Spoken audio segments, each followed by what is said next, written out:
오늘 이 말씀을 통해서 저희가 향기로운 제물이라는 제목으로 함께 빌립보서 말씀을 보기로 원합니다. 저희가 지난주에 계속해서 빌립보서 말씀을 보면서요, 우리가 가장 중요한 것이 우리가 이 영적인 시각이 변해야 되는데요, 영적인 시각이 변하는 것은 보좌의 기도를 통해서 영적인 시각이 변한다 그랬습니다. 기도가 많은 종류의 기도가 있잖아요. 저희가 주님 앞에 나아가서 드려야 하는 기도가 있습니다. 그런데 궁극적으로 우리의 눈이 이 땅에서 하나님 나라로 옮겨지려면, 믿음의 눈을 뜨려고 하면요, 그 바로 지성소에 들어가서 그 지성소에서 드리는 이 보좌의 기도를 통해서 우리의 영적인 눈이 하나님의 영광을 보게 되고요, 이 세상에서 하나님 나라로 옮겨지고요, 우리의 그 눈이 바뀌면 어떻게 된다 그랬습니까?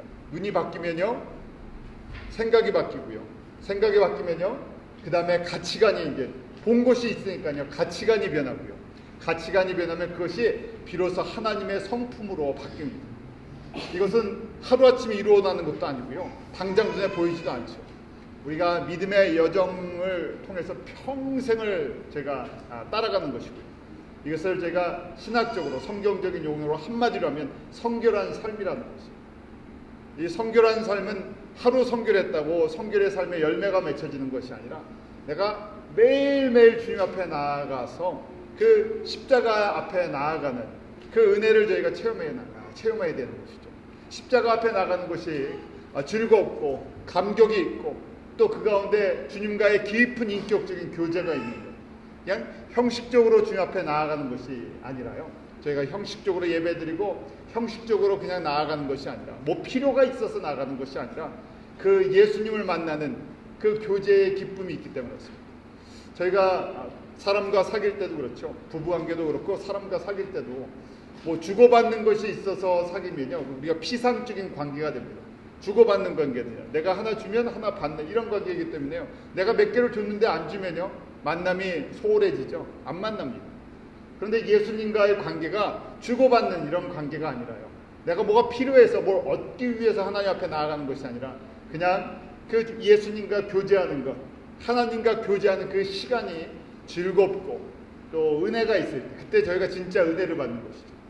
그러면요, 아무것도 보지 않고 환경 때문에, 어떤 조건 때문에 나가는 것이 아니라 환경은 사라지고 예수님만 보일 때, 그것이 바로 우리가 보좌 앞에 나아가는 기도입니다.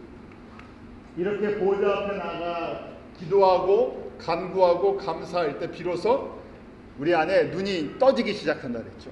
하나님의 영광을 볼 수 있는 눈이 떠지고요, 하나님의 나라를 품을 수 있는 마음이 생겨지고, 그래서 그 보좌 대제사장이 1년에 한 번 지성소에 들어갈 수 있었다 그러지 않았습니까? 그래서 백성의 모든 죄와 제사장의 죄를 속죄받는 시간, 그리고 나왔을 때의 감격, 1년에 한 번 들어갔다가 용서함을 받고 세상에 나왔을 때 뭐라고 고백하겠습니까? 새로운 삶이 시작됩니다. 1년에 한 번, 이제 곧 있으면 욤키퍼가 시작될 겁니다. 이 가을절기에 나팔절과 속죄절과 장막절이 있었다 그랬죠.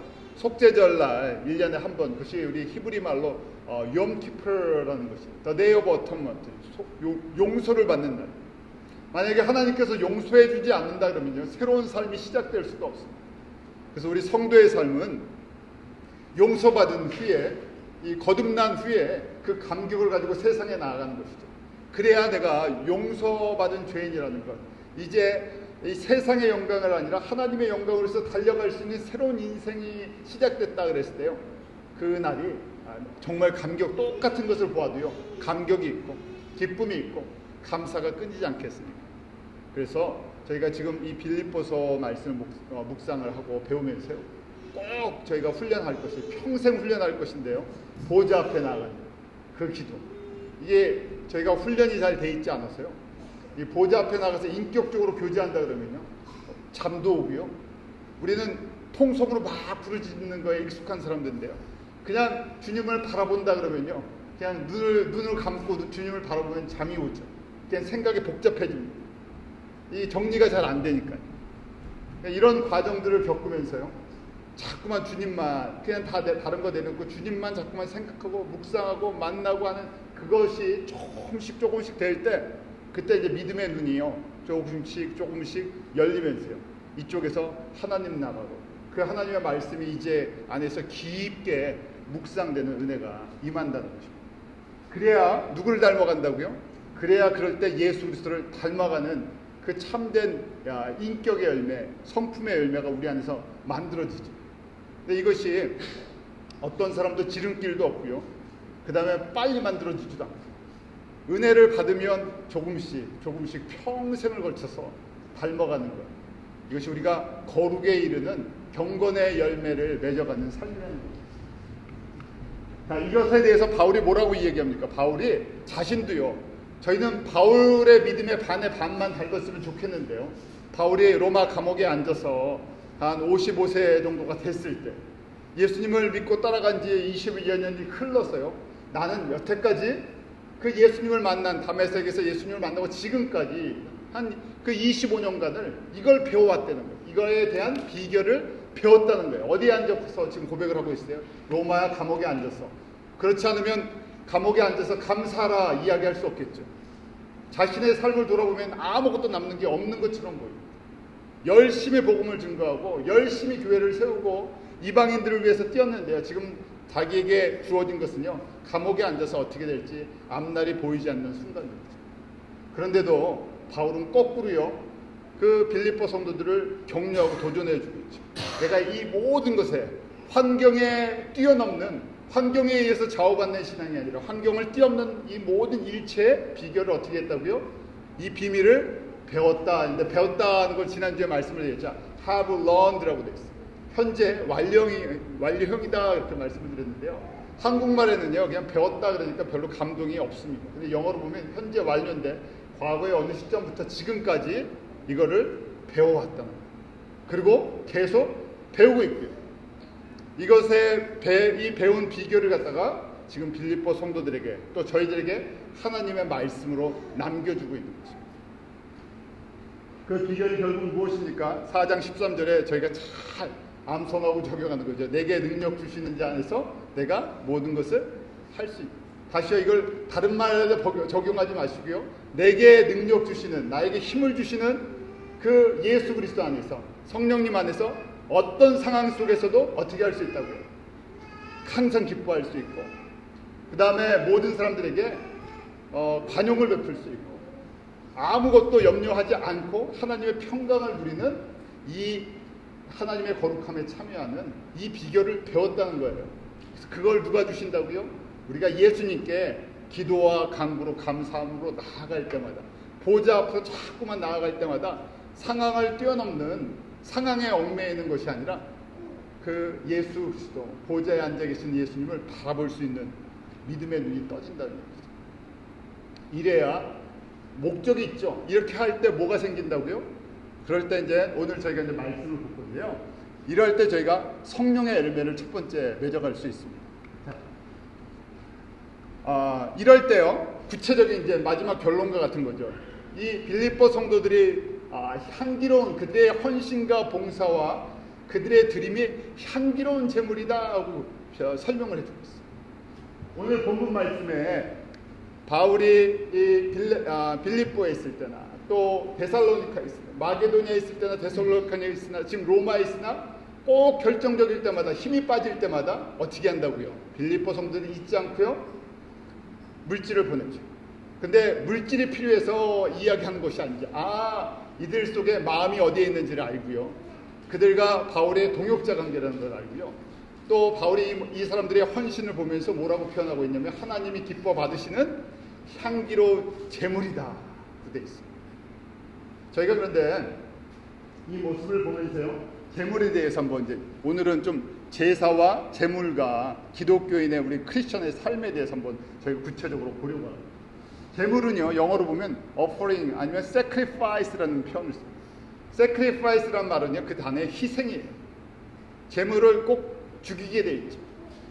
제물 자체를 보면요 아픔이 있고요 희생이 있다. 그래서 저희가 하나님 앞에 우리의 삶을 드린다, 희생한다, 뭘 드린다 할 때는요 아픔이 있죠. 다 귀한 건데요 아픔이 있어요. 시간을 드릴 때도 그렇고요 정성을 드릴 때도 그렇고요 내가 잘려져 나가는 그런 아픔이 있어요. 근데 아픔이 없으면 희생 자체가 되질 않죠. 저희가 그래서 하나님 앞에 이 드린다는 이 성도의 삶과 또 우리 예수님이 우리에게 희생제물이 되어 주셨잖아요. 그냥 드리신 것이 아니죠. 하나님의, 우리가 지금 빌립보서를 보면서요, 하나님의 본체시고요, 하나님의 영광과 그 보호자의 권세를 다 내려놓으시고요, 인간의 몸이 되시고 종의 몸이 되시고 죄인 대해서 죽기까지 하나님이 하실 수 있는 최고의 희생을 다 하셨어요. 저희는 하나님과 한번 비교를 해보면요, 예수님과 한번 비교를 하면요, 저희가 예수님처럼 가진 게 뭐가 있겠습니까? 자랑할 게 뭐가 있겠습니까? 우리는 죄 중에서 태어났어요. 기껏 살아봐 여기서 조금 힘주고 살다가 다시 흙으로 돌아갈 인생들인데, 그런데 예수님은요, 그런 분이 아니시라 하나님 그분 자체시잖아요. 영광을 다 갖고 계셨고요, 이 땅에 안 내려오셔도 되는데 우리의 한 사람 한 사람을, 저를 멀리 갈 게 아니라요, 나를 살리기 위해서, 나에게 생명 주시기 위해요, 아낌없이 다 주셨는데요, 비슷한 수준에서 주신 것이 아니라 비교도 할 수 없는 분이, 창조주가 죄 아래에 있는 죄인을 위해서 이 땅 가운데 오셨다. 이 십자가의 복음 아닙니까? 그래서 저희가 복음을 들을 때 그냥 머리로 듣고요, 그렇습니다, 예수님이 나를 위해 죽으셨습니다, 이런 것이 아니라 십자가 예수 그리스도를 자꾸만 저희가 고백할 때 그 가운데 있는 하나님의 사랑의 크기를 조금씩 묵상할 수 있죠. 그래서 저희가 보좌의 기도를 한다는 것은요, 십자가에서 나에게 베푸신 예수님의 사랑을 자꾸 묵상하는 거예요. 그럴 때 저희가 주님 앞에 우리의 삶을 드리는데요, 아깝게 드리는 것이 아니라요, 생각하면서 드리는 것이 아니라 비교 자체가 되지 않죠. 그럼 이 희생이라는 말 자체가요, 하나님이 우리에게 베푸신 예수님의 희생이랑 우리가 드리는 건 도저히 비교할 수 없는 그런 것이 되죠. 왜냐하면 받은 은혜가 너무 크기 때문에, 받은 사랑이 너무 크니까요, 그것의 일부를 우리가 고백하는 것이죠. 그래서요, 우리가 구약의 제사법을 보면 하나님께서 우리를 위해서 베푸시는 하나님의 사랑의 크기에 그 안에 다 들어있죠. 그래서 구약의 제사와 제물을 보면 그 우리를 위해 예수님께서 희생하시는 그 제사의 모든 부분 속에 예수님의 모습이 들어가 있어요. 예수님의 희생이 들어가 있어요. 예수님의 아픔이 들어가 있어요. 예수님의 고통이 들어가 있어요. 예수님이 당하시는 멸시와 천대가 다 들어가 있어요. 그거 다 안 당하셔도 되는 분인데요, 누구에게 당하십니까? 피조물에게, 죄인들에게 그런 대접을 받으십니다. 그냥 말씀으로 한번 하시면요, 다 쓸어 없애버릴 수 있는 사람들한테요, 비교도 안 되는 피조물한테요, 그 모욕과 멸시를 다 받으세요. 그 제사 안에 그 모든 것이 다 들어있습니다. 예수님의 삶과 생명과 희생이 그 안에 적어있죠. 그러면서 똑같이 우리 그리스도인들이 하나님 앞에 거룩한 산제물이 되어야 되는데요, 우리 삶이 하나님 앞에 제물이 되어야 되는데요, 그냥 일주일에 한 번 예배에 참석한다는 것 자체가 제사를 다 드렸다는 것이 아니죠. 그래서 우리 삶이 하나님 앞에 드려져야 되는데, 우리가 그 십자가에서 우리가 나의 제물이 되어 주신 예수님의 그 은혜를 저희가 체험하면 체험할수록 내가 주님 앞에 나아가는 그 시간이요, 감격의 시간이요, 드릴 수 있다는 것이 무엇이 됐든지요, 드릴 수 있다는 그 시간이요, 내가 정말 은혜를 받은 사람들이 그 고백할 수 있는 것이죠.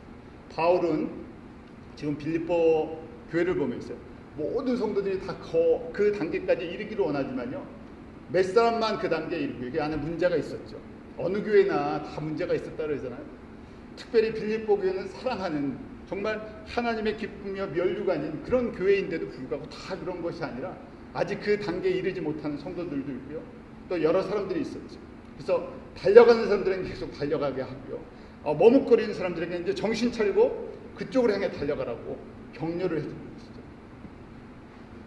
자, 그래서 제물의 조건을 보면요, 그 첫 번째 보면 하나님이 받으실 만한 acceptable이라고 되어 있어요. 하나님이 받으시려면요, 하나님의 기준에 맞아야 되는 거죠. 사람의 기준에 맞는 것이 아니라 하나님이 정하신 기준에 맞아야죠. 하나님이 무엇을 기뻐하시는지를 생각해야죠.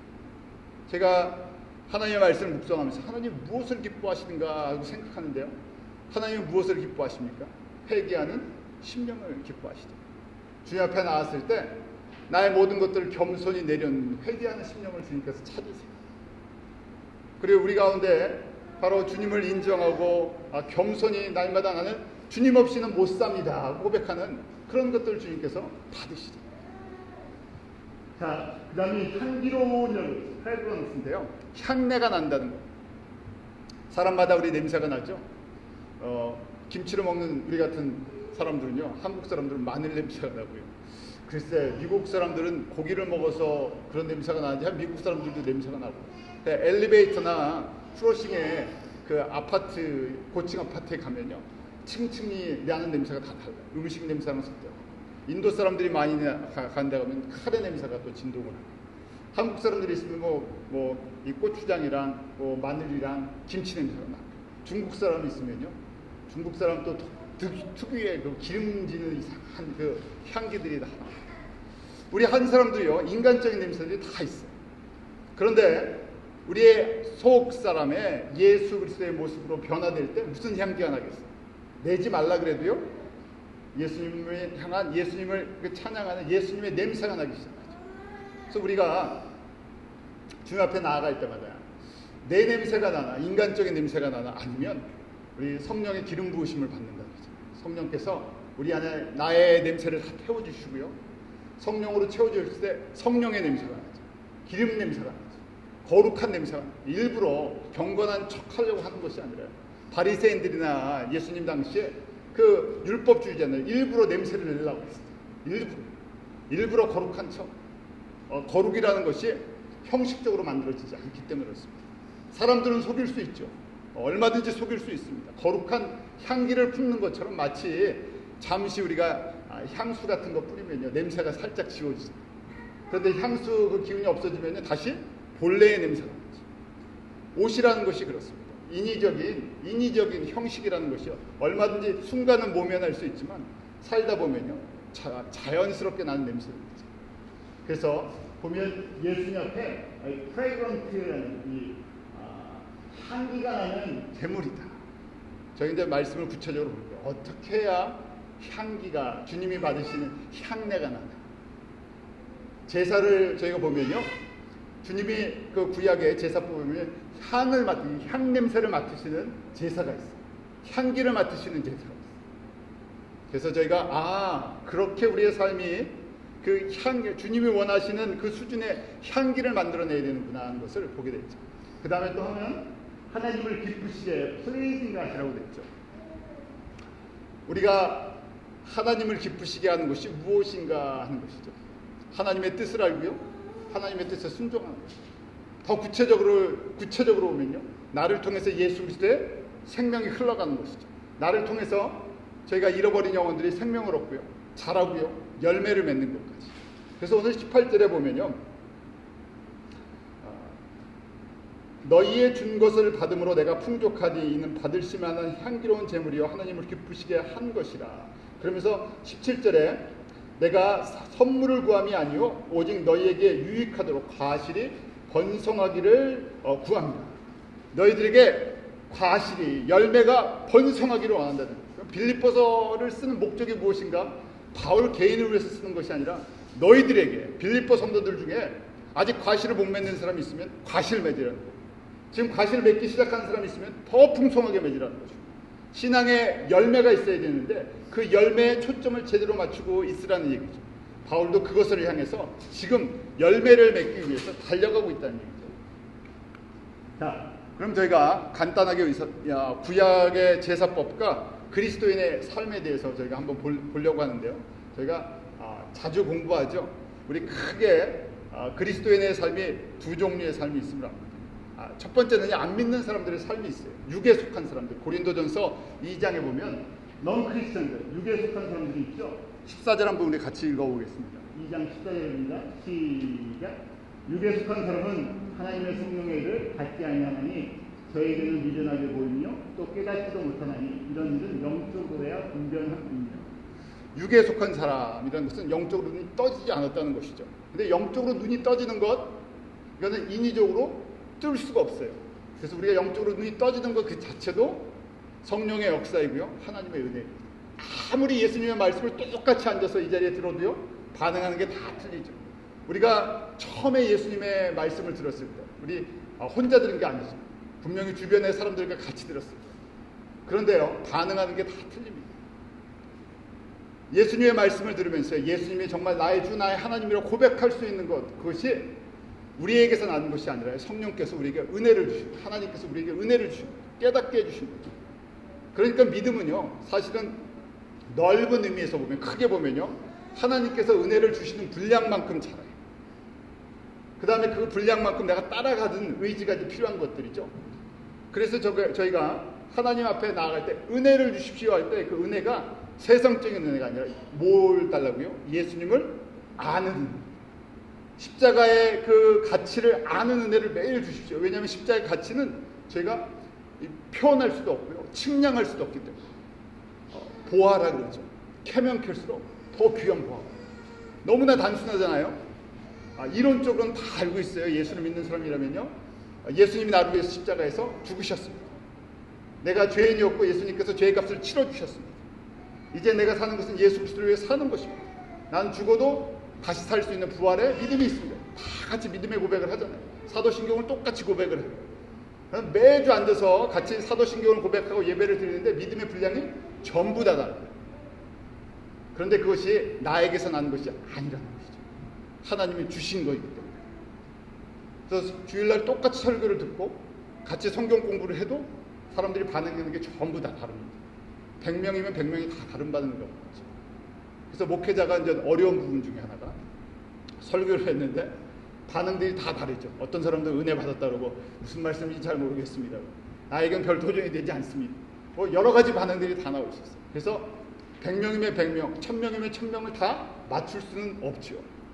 저희가 그 밸런스를 좀 맞추려고 하는데 그건 목회자가 주는 게 아니라요, 하나님이 주시는 은혜의 분량들이기 때문에 내가 할 수 있는 것은 내가 하나님의 은혜를 사모하는 그 마음을 가지려고요. 자꾸만 애쓰는 거예요. 내 의지를 갖고요. 내가 더 주님을 알고 싶습니다. 내가 더 주님을 알고 닮아가고 싶습니다는, 그래서 말씀 있는 자리에 겸손하게 나오고 귀를 열고요, 들으려고 하고, 그 다음에 그냥 듣고 잊어버리는 것이 아니라 내 거 만들려고요. 정리하고, 정리가 안 되면 또 질문하고, 그래서 내 걸 만들어야 그 다음에요 내가 적용하고요, 두 번째는요 내가 적용한 것을 다른 사람에게 나눠줄 수 있어요. 그렇지 않으면요 아무리 들어도 뭐 나에게 적용이 별로 안 되니까 그때 들었던 말씀이지 하고 그냥 잊어버리죠. 우리 신앙생활 오래 하다 보면요 웬만한 설교 다 듣습니다. 그래서요 벌써 제목만 보고 성경 본문만 봐도 대충 무슨 말씀이 나올지 대충 감들을 다 잡아요. 그런데 그것이 아니라 정말 내가 그 말씀 속에서, 말씀이야 한 권뿐이 더 됩니까? 성경이요. 이 한 권의 말씀이지만 거기서 내가 예수님을 만나려고 하는 그 은혜를 갖다가 받으려고 하는, 진짜 은혜를 받으려는 그런 사모함이 있어요. 그런데 육에 속한 사람은 아무리 이야기를 해줘도 하나님의 나라나 예수 그리스도의 복음의 가치를 발견하지 못하죠. 그래서 그런 일도 있어요. 어떤 사람들은 어려움이 있으면 예수님을 찾는다 그러는데 거꾸로 어려움이 있으면 더 강팍해지는 사람들이 있죠. 어려움이 있어서 예수님을 찾는 것도 은혜죠. 그런데 어려움이 있으면 저 정도 되면 정말 예수님이 필요한 걸 알고 찾아야 되는데 더 반대로요 예수님을 찾는 것이 아니라 더 반대의 길을 가는 사람들이 저희 주변들에 있죠. 그래서 그것을 저희가 머리로 우리 이성으로 생각하면 이해가 되지 않아요. 저 정도 되면 정말 무릎을 꿇어야 되는데 무릎이 안 꿇어지죠. 그래서 무릎이 꿇어지는 것 자체가 내가 어려운 일을 당할 때, 아픔이 있을 때 주님을 찾는 것 자체가 은혜죠. 그런데 그 자체도 뭐라고요? 궁극적으로는 나에게서 나오는 것이 아니라 하나님께서 은혜를 주시고, 다시 저희가 생각해보면, 그러니까 환경이 어떻게 되든 잘 되든 잘 안 되든 모든 것이 저희들에게는, 믿는 자들에게는요, 믿음을 구하는 자들에게, 은혜를 구하는 자에게 전부 다 뭐가 된다고요? 은혜의 통로가 되고요. 바울은 그러기 때문에 바울의 환경을 한번 보십시오. 예수 그리스도를 믿고 바울이 겪은 환경들을 한번 보세요. 찬양할 만한, 저희 인간적인 눈으로 봤을 때는 찬양할 만한 일이 하나도 없습니다. 감사할 만한 일이 하나도 없습니다. 그런데 믿음의 눈을 뜨고 바울이 봤을 때는 이 모든 것이요 감사와 찬송과 기쁨의 일들. 왜냐하면 눈이, 가치관이 바뀌어있기 때문이죠. 은혜를 체험했기 때문에. 바울이 그렇게 빌립보 성도들에게 그렇게 도전해주고 있는. 그래서 이제 저희가 두 번째, 우리 예수를 믿는 사람들 안에요, 그 예수님을 나의 주라고 고백하는 사람들에게 지금 구약의 출애굽기로 보잖아요. 광야에 있는 성도들과 또 광야의 그 훈련을 다 끝내고요, 졸업하고요, 가나안을 정복하는, 요단강을 건너 가나안을 정복하는 헌신자들의 삶이 있어요. 직접 기업을 받는 삶. 그래서 우리가 이것을 갖다 고린도전서에 보면 육신에 속한 사람과 그다음에 신령한 자다고 표현이 되어 있어요. 육신에 속한 자를 고린도전서 3장 1절에 이렇게 표현되는데요. as spiritual but as worldly라는 건데, 이 안에 예수님의 생명, 성령님이 있으시지만 생각하고 움직이고 판단하는 모든 기준은 세상적이라는 거예요. 광야의 성도입니다. 예수님의 그 생명을 받고 구원받고 광야까지 갔는데요. 광야의 갈등은 무엇입니까? 주님만을 의지하고 하나님 나라의 그 영광을 봐야 되는데 계속 애굽이랑 비교하죠. 내가 애굽에 살았으면, 내가 애굽에 있었으면, 내가 애굽에서 누렸던 것, 세상에서 누렸던 것, 왜 내가 예수 그리스도를 믿고 이 고생을 하는지 계속 이 갈등이 있어서 원망하고 불평하죠. 왜냐하면 사건과 현상과 환경 자체를 보기 때문에 그 넘어가 이 모든 것이 과정이라는, 은혜의 통로의 과정이라는 것을 보면요, 불평할 게 없어요. 제가 박지성 선수 축구하는 걸 자주 보지는 못했지만요, 박지성 선수가 지금 이제 이렇게 몇 번 옮겨가고요, 한국 선수는 최고의 영광의 거의 자리에 축구 선수는 올라가 있는데, 그런 축구 선수가 되기 위해서 그냥 저절로 있었겠습니까? 저희가 지금 이제 영광을 보니까 어려서부터 평발이었다 그러는데, 얼마나 많이 뛰고 운동을 하고 준비를 했으면 지금 거기까지 갔을까 하는 생각을 한번 해보잖아요. 저희도 마찬가지예요.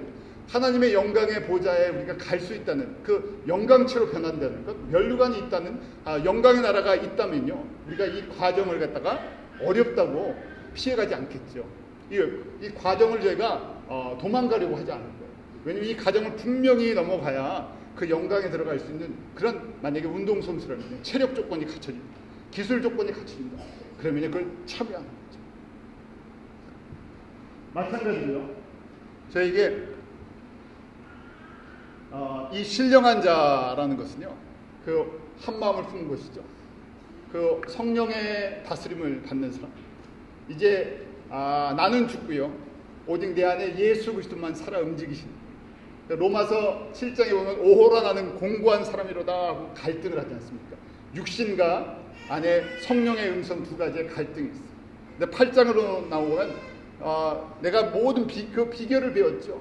생명을 주시는 성령의 법에 내가 순종할 때 그때 내 안에 자유가 있고요. 그러니까 내가 진짜 하나님의 영광에 이제 나아갈 수 있는 믿음의 사람들이 되잖아요. 그래서 이 신령한 자라는 것은 저희가 헌신자다, 열매를 맺는 사람이다, 그 다음에 진짜 하나님의 기업을 보면서 달려가는 사람이다. 이것도 물론 넓게 보면 하나님께서 은혜를 주시는 거지만요, 제가 이 말씀을 들으면서 내가 그런 소망이 있어야 되죠. 무슨 소망이? 내가 신령한 자 안에 들어가고 싶습니다. 내가 육신의 갈등하는 게 생각의 전환이 있어요. 환경에 대한 것들을 보면서 생각의 전환이 자꾸만 환경 속에 있으면요, 이 어디로 저희가 흘러가냐면 육신에 자꾸만 흘러가요. 왜냐하면 그게 빨리 반응이 되니까. 우리가 그 육신 가운데서 태어나서 육신 가운데 살아가기 때문에요, 그는 시키지 않아도요, 반응이 그냥 일어나요. 근데 성령 안에서 성령의 사람이 되기 위해서는요, 우리가 쳐서 복종하는 훈련을, 하나님의 말씀 가운데 성령의 인도하심에 이 복종하는 훈련을 하지 않으면 안 되죠. 신앙 훈련은 결국 이 훈련을 하는 것이잖아요. 자, 5가지 이제 제사법을 보면서요, 구체적으로 하나님이 받으실 만한, 또 하나님이 기뻐하시는 향기로운 제사가 무엇인가, 우리 그 삶을 통해 원하시는 것이 무엇인가 저희가 구체적으로 보려고 합니다. 5가지 제사는 화목제, 우리 한번 그냥 기억해 보시죠. 5가지 레위기 1장부터 5장에 쭉 나오는 제사법인데요, 화목제가 있고요, 속죄제가 있고, 속건제가 있고요, 번제가 있고, 소제가 있어요. 자, 첫 번째 우리가 화목제를 보죠. 화목제는요, 그 하나님과 원수였던 사람이요, 그 가까워지는, 원수가 변해서요, 이 친구가 되고요, 원수가 변해서 가족이 되는 사건입니다. 레위기 3장 1절 2절 말씀인데 우리 한번 같이 읽어보겠습니다. 레위기 3장 1절 2절 시작. 사람이 만일 화목제의 희생을 예물로 드리되 토로 드리려거든 수컷이나 암컷이나 흠없는 것으로 여호와께 드리니 그 예물의 머리에 안수하고 회막문화에서 잡을 것이요 아론의 젖은 제사장들은 그 피를 제단 사면에 뿌릴 것입니다. 화목제는 영어로 보면 peace offering 또 fellowship offering을 되어 있어요. peace offering인데 이때 말하는 화목이라는 것은 하나님과 인간 사이에 깨어진 관계를 화평케 하는 역할. 그래서 제물로 오늘 이 말씀 속에 첫 번째 이 제물은요, 이 제사는 먼저 예수 그리스도를 상징해 줍니다. 동시에 예수님만 상징하는 것이 아니라 예수님을 믿고 따라가는 예수님의 생명을 받은 성도들의 또한 삶을 우리에게 적용시켜 주죠. 이 먼저 보면 화목제는요, 넌 크리스천 비그리스도인들이 구원받는 제사. 왜냐하면 예수님이 화목제물이 되어 주셔서 하나님과 우리의 관계에 끊어졌던 관계를 연결시켜 줬죠. 그래서 저 예물을 보면요, 예수님을 상징하죠. 흠없는 것으로라고 드리게 돼 있어요. 흠이 없다, blameless, 죄가 없다. 예수님이 죄 없으신 몸으로 이 땅 가운데 여자의 후손으로 오셨죠. 그 다음에 1년 된 것을 이제 드리게 되는데요. 1년 된 것은 남자의 나이 30세라고 됐죠. 가장 좋을 때. 그래서 예수님께서 직접 십자가에 그 죽으실 때 내가 바로 화목제물이 되기 위해서 이 땅 가운데 오셨다고 말씀하죠. 이 화목제물을 드릴 때요, 레위기 3장 5절에 보면 이런 말씀이 있어요. 아론의 젖은 그것을 단 윗불 위에 있는 양이 번제물 위에 살을 찌니 화제라. 화제라는 말씀은요, 파이어, 불로 태운다는 얘기예요. 불로 드리는 게 화제예요. 그러면서 뭐라고 되어 있습니까? 여호와께 향기로운 냄새니라. 여호와께 향기로운 냄새래. 예수님께서 우리의 화목제물이 되어 주셨죠.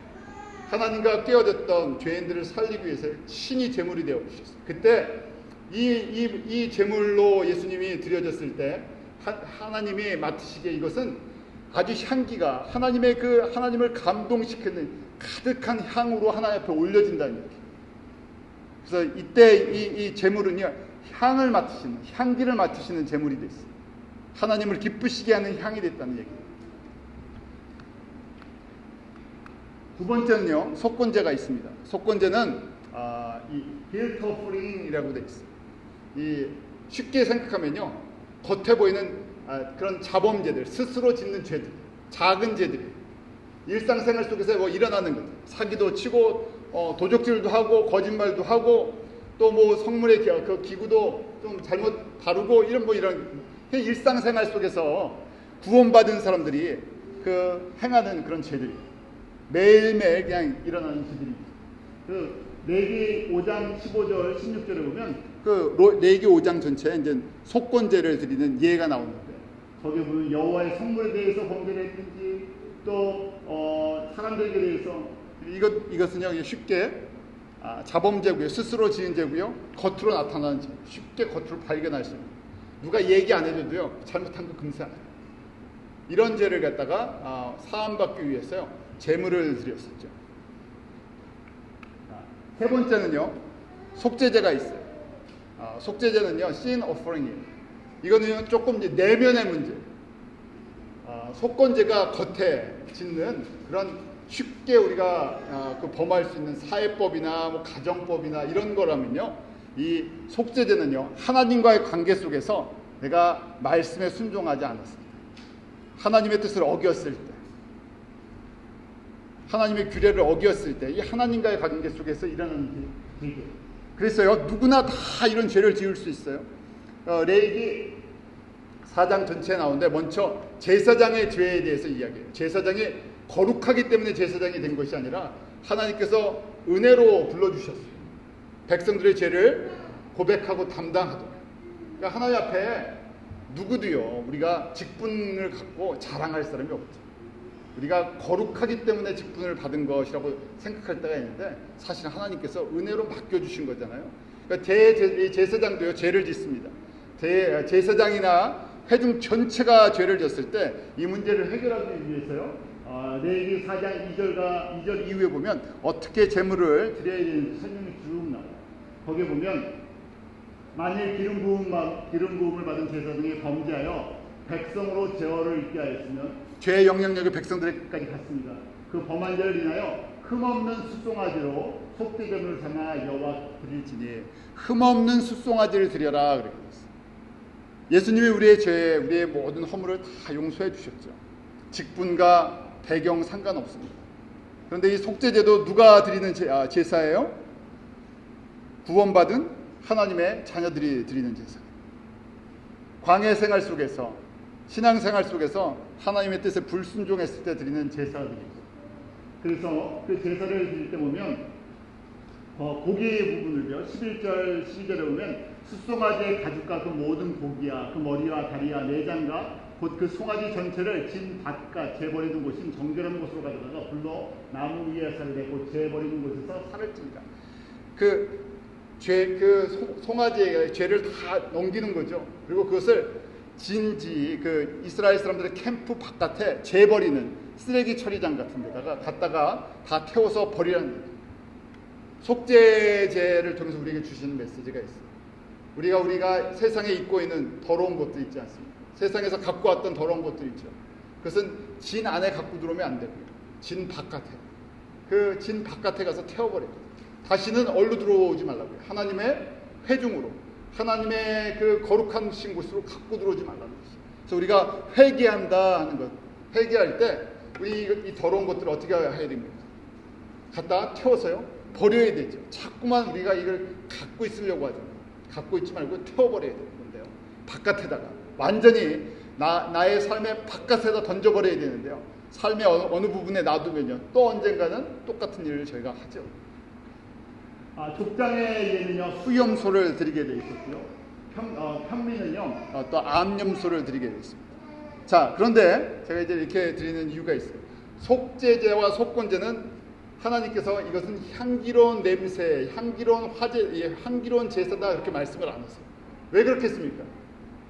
더러운 죄를 이 더러운 죄, 매일 구원을 받았는데 화목제는 향기로운 냄새다라고 말씀하시죠. 왜냐하면 하나님과 원수된 그 사람들이 이 희생제물을 통해서, 화목제물을 통해서, 화목제물 자체가 귀한 거잖아요. 그래서 화목제물이신 예수를 통해서 하나님과 하나가 되었기 때문에요.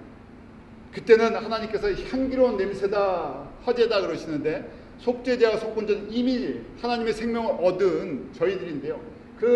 이 죄를 계속 겉에 짓는 죄, 마음속에 짓는 죄, 이 작은 죄부터 큰 죄까지 이 문제가 떠나질 않으니까요. 이걸 보시면서요, 죄의 문제를 해결하기 위해 하나님 앞에 나오라 그랬지, 이걸 갖고 향기로운 냄새다 하고 제사다고 말씀하지 않으셨습니다. 다시 이 말씀을 보면서 이것은 광야의 성도들, 우리가 이제 표현하면 육신에 속한 사람들이 매일 자신의 죄의 문제를 가지고 나오는 거구나 하는 것이죠. 네 번째는요, 번제예요. 번트 오퍼링이라는데, 번제하면요, 올라가라 그랬죠. 올라가는 거예요. 결론적으로요, 번제는요, 하나님 앞에 향기로운 제사예요.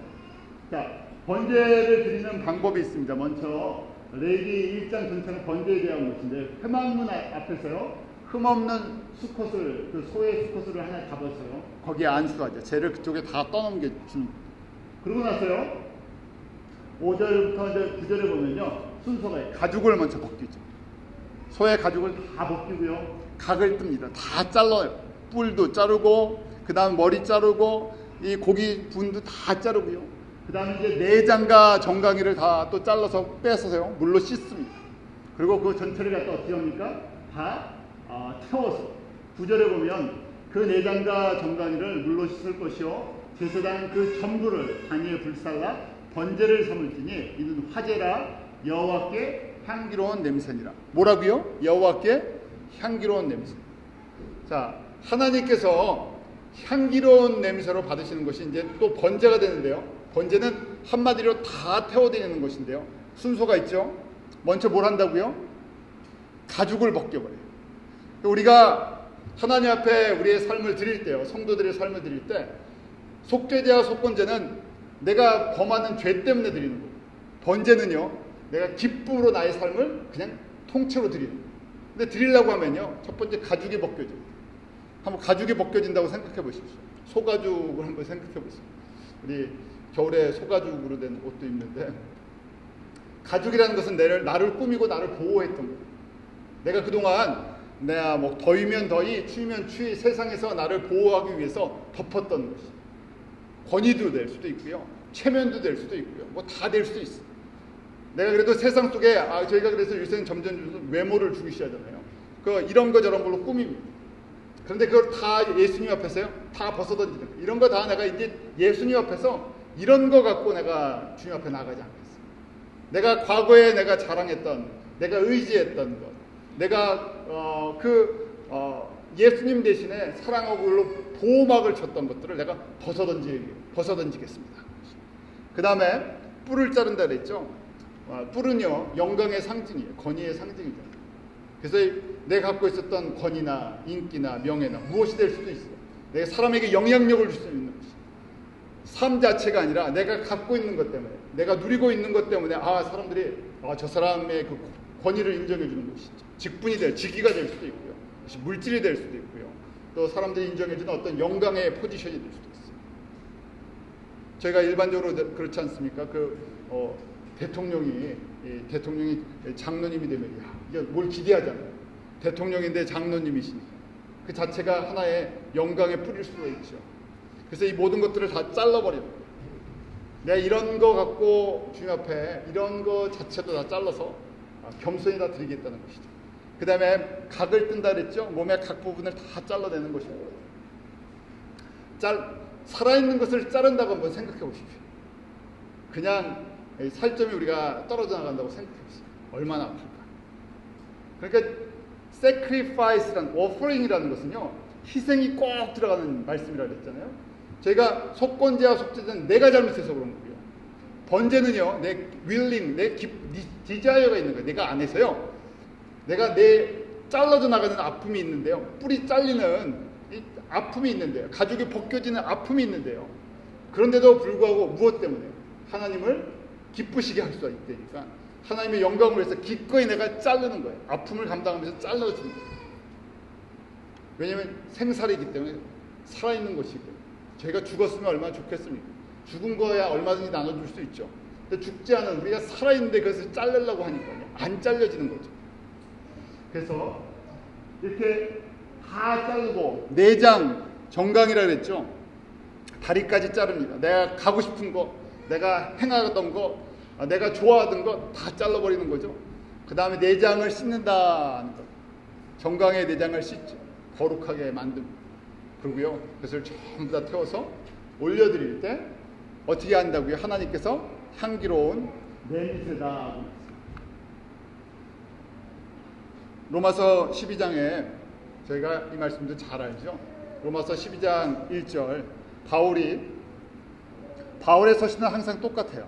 앞부분, 전반부는요, 전반부와 후반부가 있는데, 바울의 서신 전반부는 기독교의 가장 기본적인 교리, 구원의 교리, 우리가 어떻게 은혜로 구원을 받는 것인지, 어떻게 의롭다 인정을 받는지 딱딱한 교리 같아요.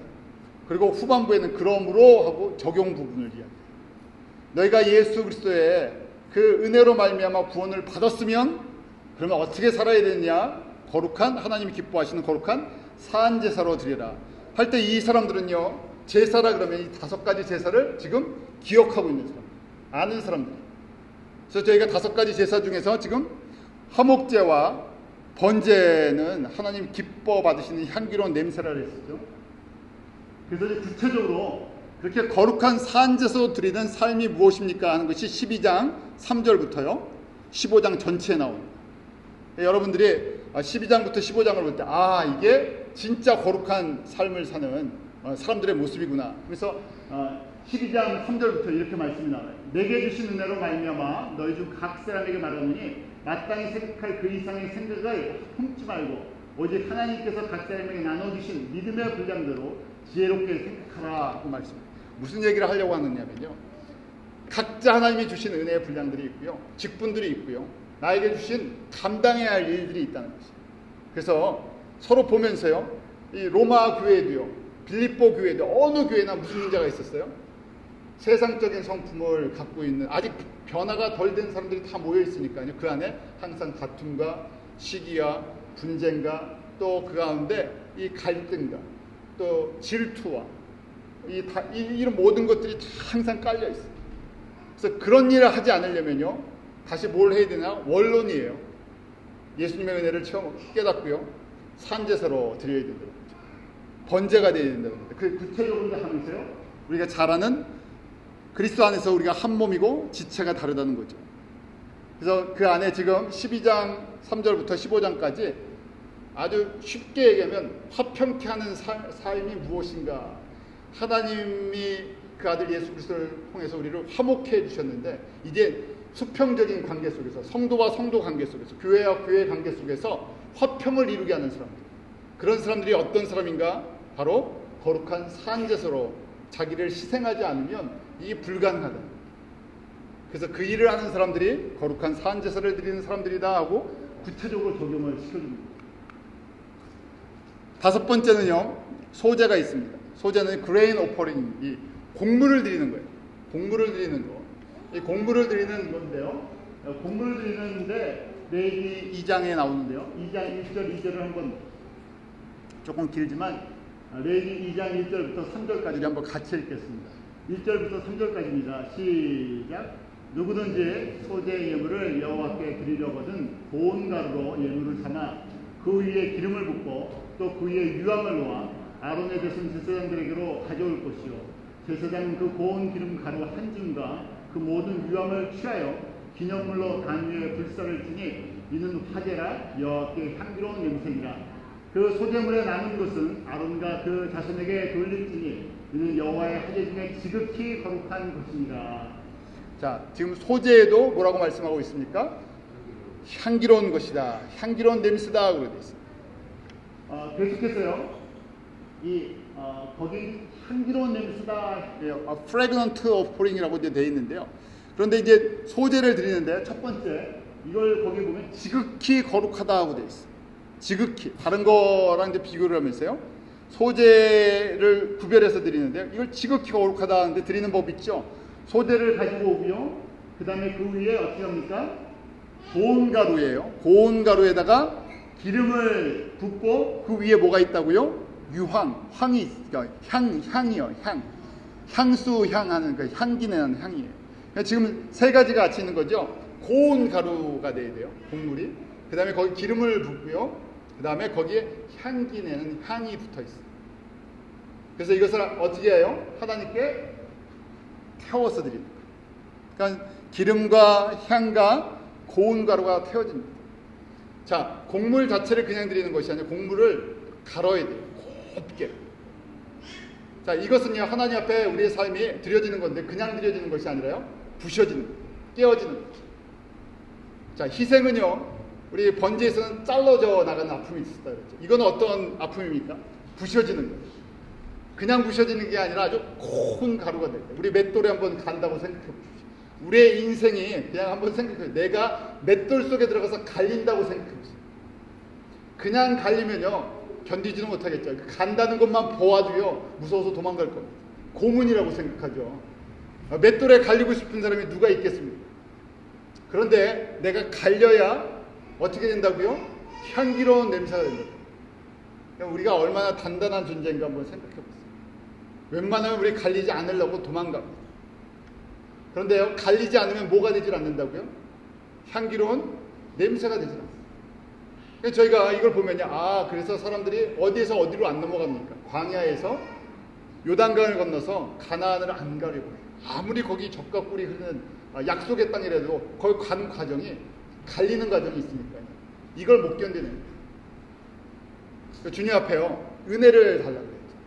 이게 견뎌질 수 있어요.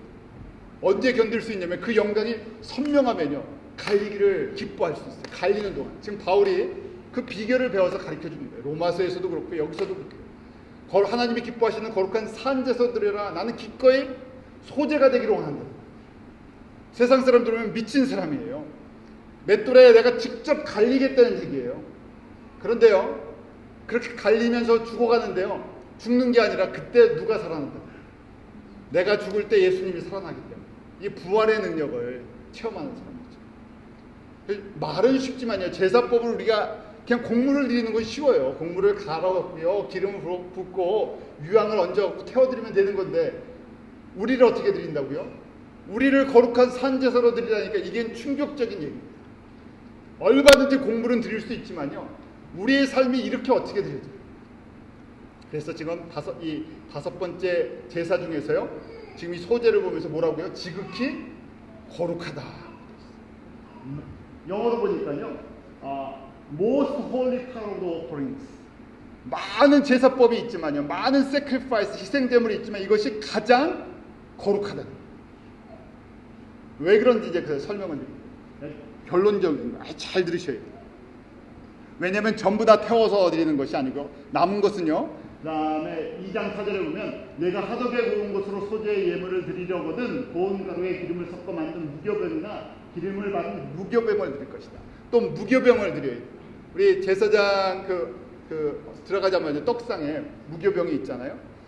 고운 가루를 갈아갖고요, 기름을 발라서 무교병을 만들어요. 떡을 만듭니다.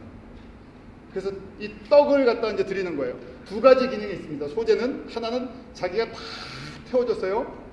하나님 앞에 향기 나는 냄새가 되고요. 또 하나는 갈아져 갖고요, 그 다음에 떡을 만드는데 무슨 떡이요? 무교병을 만듭니다. 불순물이 들어가지 않고요.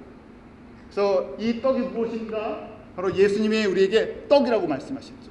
예수님 자체가 떡이세요. 우리 떡상에 있는 떡이 갈려서 만들어진 떡이.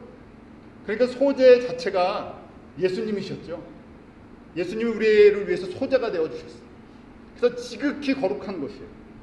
그리고 예수님께서 그 떡을 우리에게 주시는 방법을 이 요한복음 6장에서 말씀해 주셨어요. 예수님께서 나는 생명의 떡이다 하고 말씀하시죠. 또 예수님은 나는 하늘에서 내려온 산떡인데요, 왜 내려오셨나? 내가 리빙 브레드이기 때문에 내 떡을 먹는 사람마다 살아나기 때문에. 그러니까 소제가 되신 목적이 있죠. 떡을 주시려고요. 우리에게 생명의 떡을 주시기 위해서요, 이 땅 가운데서 완전히 부셔져 버리셨어요. 생각해 보세요. 제가 처음 말씀드린 것처럼 예수님께서 하나님의 아들, 하나님이신데 이 밑바닥까지 내려오셔서 밑바닥까지 와서 부셔지는 정도가 아니죠. 갈리는 정도가 아니죠. 완전히 없어져 버리셨어요. 우리랑 비교가 되지 않는다 그랬잖아요. 우리가 아무리 높아봐야 하나님의 영광 어디 발꿈치나 가겠습니까? 우리가 낮아져 봐야 하나님, 예수님이 낮아진 것처럼 그렇게 낮아질 수 있겠습니까? 이 하늘과 땅의 차이가 있는데요. 은혜를 받아야 요게 내려가는데요, 은혜를 안 받으면요, 이게 우리가 부셔지는 게 너무 아플까봐 영광이 안 보이니까. 예수님이 걸어가신 길인데 예수님께서 우리에게 완전한 소재가 되어주셨, 생명을 주셨죠. 그래서 하늘에서 내려온 산떡이니 이 사람이 이 떡을 먹으면 어떻게 된다고요? 영생하리라. 세상의 떡을 아무리 먹어봐도 배가 고파요. 세상의 음식을 아무리 맛있게 먹어도요, 매일 맛집 나오는 거 찾아다녀도요, 뭐 그때뿐이죠. 배만 나오겠죠. 그 다음에 성인병 걸리고요. 그 다음에 병들어서 저희가 병원 가야 될지도 모릅니다. 그런데 예수님의 떡은요, 세상의 생명을 위한 내 살이다. 예수님께서 십자가에 죽으시면서요, 이게 내 살인데 이 살을 먹는 사람마다 다 살아난다고 말씀해 주십니다. 그냥 살아나는 것이 아니라 영원토록. 또 6장 55절에 보면 예수님의 이 생명 떡이 뭐라고요? 참된 true food, true drink. 참된 음료요, 참된 양식이다. 영생을 하고 있어요. 하나님의 생명을 얻기 위해서는 매일 양식을. 어떤 사람이 우리가 매일 성경 공부를 해야 할 이유가 무엇입니까? 하고 질문하는 사람들. 매일 똑같은 성경 공부를 왜 합니까? 그렇게. 매일 똑같은 성경을 왜 읽습니까? 하고 질문하는 사람이 있어요. 그럼 왜 매일 똑같은 밥을 먹습니까? 살라고 먹는 거죠. 내가 성경 말씀을 아무리 많이 한다고 해도요, 하나님의 말씀을 매일 먹지 않으면 영적으로 죽게 됐어요. 다시 얘기하면요, 아는 말씀처럼 보이지만 이 말씀은 그냥 지식적인 말씀이 아니라 생명을 주는 떡이기 때문에요, 이걸 먹어야, 이걸 계속 먹어야 무슨 반응이 있냐면요, 내가 하나님 앞에 제물이 되고자 하는 거룩한 동기가 생겨요. 자, 한번 정리를 하겠습니다. 우리가 일반적으로요, 신앙생활의 대부분이 성결의 삶이에요. 제가 그냥 쉽게 표현해서 90%가 성결의 삶입니다. 거룩한 삶을 추구합니다. 그런데 이거 갖고 부족합니다. 성령의 열매를 맺는 것, 이것이 최종 목적이 아니에요. 성령의 열매를 맺는 것은요, 목적이 있어요. 성령의 열매를 맺는다, 9가지 열매를 맺는다, 고린도서 13장처럼 사랑의 그 성품을 갖는다, 팔복의 사람이 된다는 것은 최종 목적이 아니고요. 프로덕트를 만들기 위한, 무슨 프로덕트냐, 지금 소재가 되기 위해서. 소재가 돼서요, 저희의 삶을 통해서 예수 그리스도의 생명을 나눠주기 위해서, 살려내는 역사를 이루기 위해서. 지금 바울이 그런 예물을 받습니다. 내가 물질이 부족해서 너희들에게 받는 것이 아니라 너희가 지금 너희의 삶에 거룩한 산제사로 희생을 하면서 드린다. 왜요? 이들의 드린 것이 바울의 어떤 사사로운 그 생활을 위해서, 사사로운 욕심을 위해서 쓰여지는 것이 아니라 바울을 통해서 이 복음이 전달됨으로 말미암아 죽은 영혼들이 살아나는 구원의 역사를 이루어 나가는 거죠. 그래서 저희가 거룩한 삶을 사는 이유는요, 우리가 그렇게 거룩한 삶을 해서 우리가 부셔지고 태워질 때 하나님 앞에 향기로운 냄새가 되고요, 그러할 때 생명을 살리는 파워가 나가기 때문에, 최종 목적은 생명의 떡을 나눠주기 위해서죠. 예수님께서 오병이어의 기적을 제자들에게 베풀어 주시면서 제자들 12명에게 떡 한 강주씩 주었죠.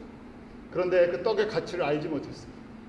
그들이 오순절, 사도행전 2장 지나서요, 오순절 성령의 충만을 받고 떡의 기름이 부어진 다음, 성령의 불을 받아서 태워주고 부셔진 다음에, 그 다음에 그들을 통해서 예수 그리스도의 생명의 떡이 전달되기 시작했어요.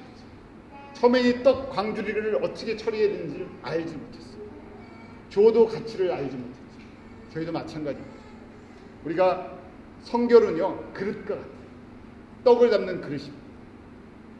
그 떡을 담는 그릇이고요, 떡을 담는 그릇이 거룩해야지 떡을 나눠줄 때요, 비로소 가치가 있어요.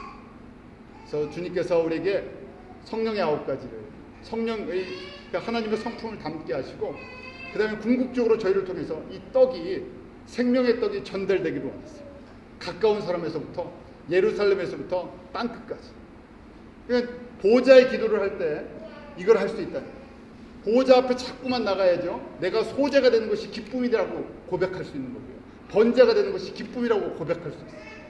그 보좌 앞에 안 나가면요, 누가 번제가 되기를 원하겠습니까? 누가 소재가 되기를 원하겠습니까? 그러니까 성도의 삶이 하나님 앞에 향기로운 냄새가 날 수가 없다는 거예요. 매일 무슨 제사만 드리겠어요? 속건제와 속죄제들이 다 끝나요. 이왕 드리는 제사, 저희가 뭘 드려야 되겠어요? 하나님이 받으실 만한 그 향기로운 냄새가 나는 제물이 되어야 되겠죠. 이 말씀을 한번 묵상하시면서요, 또 매일매일 적용하시는 은혜가 있도록 합니다. 기도하겠습니다. 하나님 아버지, 주님의 은혜를 저희가 무엇으로 다 고백하며 또 깨달으며 증거할 수 있겠습니다. 이 시간에도 또 겸손히 하나님 그 보좌 앞에 나아갑니다. 나를 위해 흘리신 예수 그리스도의 보혈을 저희가 힘입고 하나님 보좌 앞에 나아갑니다. 사랑하는 성도들과 또 저에게 하나님의 영광과 하나님의 은혜를 저희로 알게 하여 주시옵소서. 측량할 수 없는 하나님의 사랑이 저희를 다스리게 하여 주셔서, 과거에는 나를 위해 살았지만 이제는 우리의 삶이 하나님 앞에 거룩한 산 제사가 되기를 원합니다. 죄와 허물 문제만을 가지고 나아가는 것이 아니라 우리의 삶을 주님 앞에 거룩한 제사로 드리기 원합니다. 화목제로 드리기 원합니다. 번제로 드리기 원합니다. 소제로 드리기 원합니다. 날마다 저에게 거룩을 사모하게 하시고 우리에게 주시는 이 예수 그리스도의 생명이 저희가 부셔지고 깨어지고 고운 가루가 돼서 그 위에 성령의 기름 부으심을 통해 전달되게 하여 주시옵소서. 그렇게 사용받기로 합니다. 주님 앞에 섰을 때, 그래서 정말 우리 모든 성도들이 하나님 앞에 기쁨과 또 자랑의 면류관이 될 수 있도록 저희 가운데 은혜를 더하여 주시옵소서. 예수님의 이름으로 기도하옵나이다.